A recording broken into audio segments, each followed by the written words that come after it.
You think it's the easy surah, the short one, the quick one, the one you recite when you're in a rush, when the prayer needs to be lighter, when time feels tight. It's the first surah little children memorize, small mouths learning big words. It's the safe choice when asked to recite aloud. It's familiar, impossible to stumble over. Just 15 words, a few seconds of breath. Simple, or so we think. Because hidden within these 4 lines is a force that shook Arabia, a declaration that shattered idols, a statement so precise, so absolute, it redraws the entire map of belief. Every word is a deliberate strike. Every phrase is a boundary. Every verse builds a throne and demolishes a myth. It doesn't tell stories. It doesn't narrate history. It defines the unseen. In a world of competing gods, philosophies, and distorted images of the divine, this surah descends like a blade of clarity. Who is Allah? Not a myth, not an idea, not one among many. Surah Ikhlas is not the short surah. It is the blueprint of Tawhid, the foundation of faith, the quiet revolution recited in seconds, but takes a lifetime to truly uncover. If you feel a slight tremor in your heart as we speak of these 4 verses, you are beginning to sense their true weight. Allah tells us in the Quran, "Had we sent down this Quran upon a mountain, you would have certainly seen it humbled and torn apart in awe of Allah." If solid granite would shatter under the pressure of these words, what do you think they are meant to do to a human heart? Tonight, we aren't just reciting, we are excavating. We are going to peel back the layers of the most profound declaration ever spoken to man. We have identified 10 celestial secrets hidden within the architecture of this surah, secrets that will fundamentally alter how you see your Creator, your prayer, and your very existence. We are going to see why the Prophet, peace be upon him, called this surah equal to 1/3 of the entire Quran. Are you ready to witness the power that mountains couldn't carry? To understand the weight of this surah, you must first stand in the dust of ancient Mecca. Picture the scene. The Prophet, peace be upon him, is confronted by the polytheists, their hearts hardened by the idols they carved with their own hands. They didn't just disagree, they mocked. They looked at their gods of gold, silver, and stone, and then they looked at him. They threw a question like a spear. "O Muhammad, describe your Lord to us. What is he made of? Is he gold? Is he silver?" They were trying to drag the infinite into the realm of the finite. They wanted a God they could touch, trade, and measure. The Prophet, peace be upon him, remained silent. He did not defend. He did not speculate. He waited for the heavens to speak. Then they pushed further. "Tell us his lineage. Who were his ancestors? Where did he come from?" Still silence, until the atmosphere shifted. This surah did not descend as a mere reply. It descended as a celestial termination of the debate. Allah did not just answer their question, He dismantled the very logic of their world. He revealed that He is not an object to be crafted or a legacy to be inherited. He is the Absolute. This was the moment the idols of the mind were shattered before the idols of the temple ever touched the ground. But if this was a direct answer from the divine, why does it begin with a command to speak? And who is this He that Allah is pointing us toward before He even mentions His own name? The surah begins with Qul, say. This is not a suggestion, it is a majestic command. It is the king giving his messenger the formal clearance to speak. By starting with Qul, Allah is announcing that this message is no longer a secret kept in the heavens. It is a global broadcast, a manifesto to be shouted from the rooftops. But then, we encounter a linguistic mystery. The verse says, say, He is Allah, the One. Grammatically, the word huwa, He, is almost extra. The message could have been, say, Allah is one. So why is huwa, meaning He, there? Because huwa serves as a celestial mirror. It points to a reality you already recognize. Allah isn't introducing a stranger to the human race. He is identifying the one your soul has always known. Even the idol worshippers of Makkah, in their moments of drowning or desperation, didn't cry out to their statues. They cried out to the unseen power. When the heart is stripped of its ego at the moment of death, it doesn't seek a philosophy. It seeks him. The word Huwa acknowledges that the Creator is a familiar presence already etched into your DNA. Your heart doesn't need to learn who he is. It simply needs the courage to accept what it has always felt. Say, He is Allah the One. But once the command is given, what makes the word Ahad so special that it echoed through the valleys of Makkah? In the court of human language, the word for one is Wahid. It is common. It is comfortable. It is the number you use when you plan to count to 2, 3, and 4. But when Allah defines His essence, He shatters the numerical sequence. He discards Wahid and reaches for Ahad. To the ancient Arab ear, this was a linguistic earthquake. Ahad was almost exclusively used in the negative to say, there is no one, or not a single soul. It was a word designed to clear a room. By using it in a positive statement, Allah creates a linguistic phenomenon found nowhere else. He isn't just saying He is one in a list of many. He is using a word that negates the very possibility of a second. If Allah had used Wahid, the mind might still wander toward a partner or a peer. But Ahad is a celestial wall. It is the shortest, most mathematically locked way of saying He is the one, the only, and the final. It doesn't just describe God. It demolishes every other deity in a single syllable.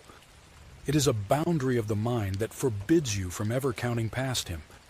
But with such simplistic beauty in the language of the surah, what is the state of a person who becomes so obsessed with it that he refuses to let go? In the halls of Masjid Quba, a quiet revolution was taking place. A companion had been appointed to lead the prayer, and though his recitation was flawless, he did something that unsettled the companions standing behind him. Every time he finished a surah, he would pause, then seal the prayer with the 4 verses of Ikhlas.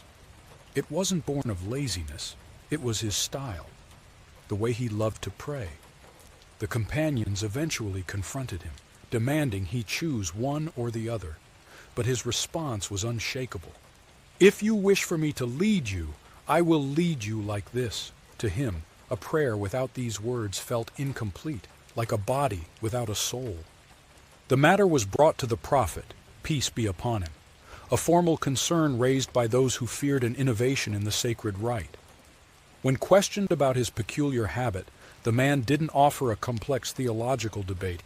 He simply answered, "Because it is the description of the most merciful, and I love to recite it." In that moment, the atmosphere shifted. The Prophet, peace be upon him, didn't issue a correction. He issued a celestial guarantee. He looked at the man and declared, "Your love for it will enter you into paradise." It was the ultimate proof that Ikhlas is not just a text to be analyzed. It is a frequency of love that, once tuned into, can pull a human soul straight through the gates of eternity. But how can someone acquire this love without knowing the meaning of this beautiful name of Allah, which is only used once in the entire Quran? We arrive at a word so heavy with meaning it acts as the gravitational center of the surah, as-Samad. In the ancient tongue, this was the impenetrable. It describes a master who has no faults, a stronghold that cannot be overcome, and a king who is utterly independent. But there is a sharper edge to this definition. To make someone your samad is to make them your ultimate goal, which is why this surah is called Ikhlas, sincerity. It demands that your heart's compass points only to Him. The core of this secret is a divine paradox. He is the one whom every atom in existence needs, yet He does not need a single thing. This was a direct strike against the elite of Makkah. This surah was strategically placed directly after Surah Lahab to show the contrast with Abu Lahab, who strutted through the streets believing his wealth made him untouchable. While he boasted of his independence, Allah revealed As-Samad to announce, "No, only I am truly free of need. Humans need air, food, and approval." Allah stands as the solid reality in a world of shadows. He is the destination of every desperate cry for help, and the only pillar that does not lean on anything else for support. But if As-Samad defines the nature of His power, Why did the Quran wait this long to finally pull back the curtain on his identity? For the seeker of truth, the Quran is a masterpiece of gradual tension, and Surah Ikhlas is the long-awaited explosion of light. In Surah Fatiha, we are introduced to the name of Allah. We establish that He exists and that all praise is His due, yet the essence remains veiled. We know He is the Lord of the worlds, but we do not yet know the nature of His being. As we move through the final chapters, the anticipation reaches a fever pitch. Even in Surah Kafirun, where the lines of worship are drawn with a blade, the name of Allah is strikingly absent from the core dialogue. It is a strategic, divine silence. The entire journey was building toward this specific moment, the grand reveal. Surah Ikhlas arrives not as a mere addition, but as the final piece of the architectural puzzle. It is here that the mystery is solved. Allah steps forward to define Himself in the most absolute terms ever revealed to mankind.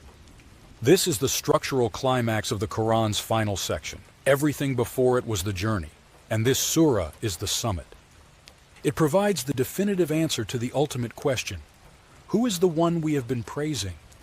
It is the complete, unfiltered profile of the Creator, revealed only when the heart has been sufficiently prepared to hear it.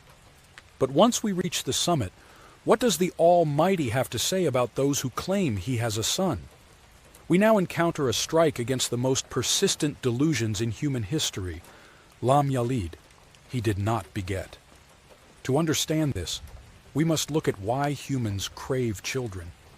We seek offspring out of a biological urge for continuity, a social need for company, and a desperate requirement for help as our own strength fades. We produce heirs because we are vulnerable. But Allah has already dismantled these concepts with the word as-Samad.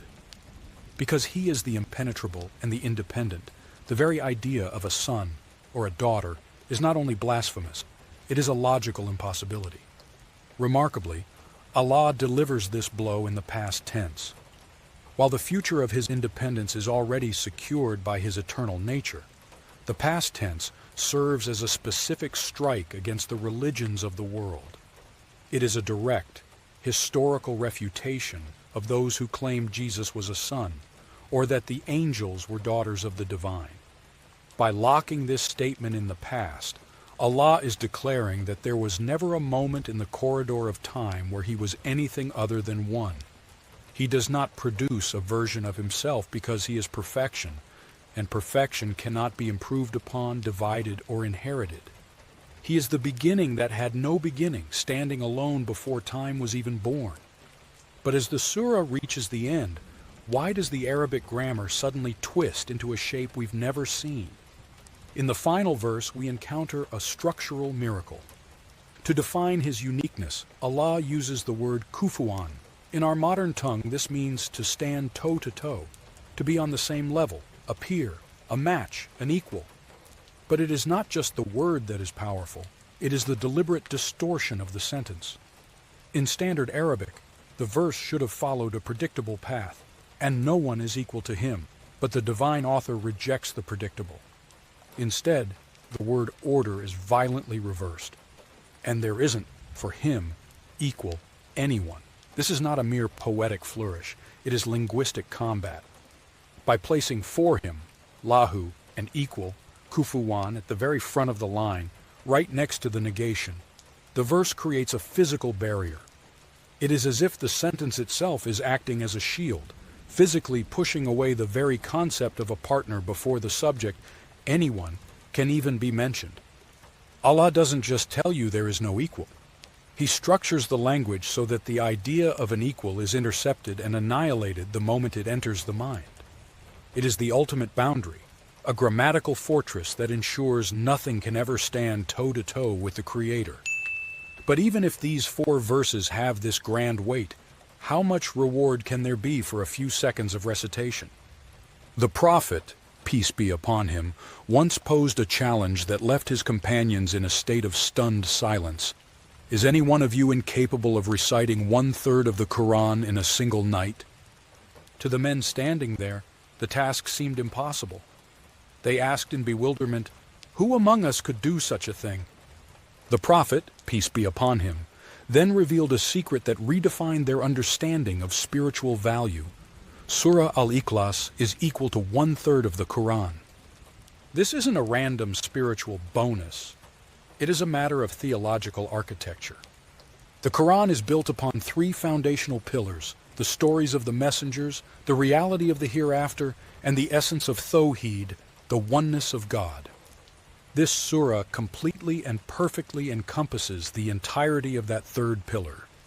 It is the pure, undiluted core of our faith. While some believe that reciting it 3 times is a hack to bypass reading the whole book, we must understand the nuance. 3 units of Tawhid do not replace the hereafter and the history of the prophets. However, such is the limitless mercy of Allah that He rewards the heart that clings to this surah, however He wishes. He takes your few seconds of sincere effort and expands them into a mountain of reward. With so much reward of offer for just a few words, how well acquainted were the companions with this surah in reality? To the world, it is simply chapter 112, but to the companions who lived its reality, this surah was so vast it carried over 20 distinct nicknames, each one a different lens through which to view its power. It is called Al-Asas, the foundation, the bedrock upon which every other verse of the Quran stands. It is Al-Marifa, the gateway to knowing, because without these lines, the Creator remains a mystery. But the companions also saw it as a weapon and a medicine. They called it Al-Mukashkisha, the healer, because it peels away the diseases of doubt and hypocrisy from the heart, like a surgeon removing a toxin. It is Tajreed and Tafreed, the surgical words that strip away every false concept of God and isolate the divine in His absolute glory. Perhaps most beautifully, it is known as An-Nur, the light. Just as the sun illuminates the physical world, this surah is the light of the Quran, designed to pierce through the darkness of our internal chaos. It isn't just a surah you recite, it is an identity you wear. It is a shield, a cure, and a foundation. It is the quiet revolution that starts with 15 words, but ends by turning the human heart into a sanctuary of light. We began by calling this the easy surah, but we end by realizing it is the heaviest weight the heart can carry. These 15 words are not just a recitation, they are a sovereign shield and a celestial anchor. You now hold the blueprint of the divine in your hands. The next time you stand in prayer and begin Kul Huwa Allahu Ahad, remember that you are not just reciting, you are manning a fortress, healing your soul and speaking the truth that mountains couldn't bear. Don't just memorize it, live it. Let its light be the last thing that leaves your tongue and the first thing that enters you into paradise.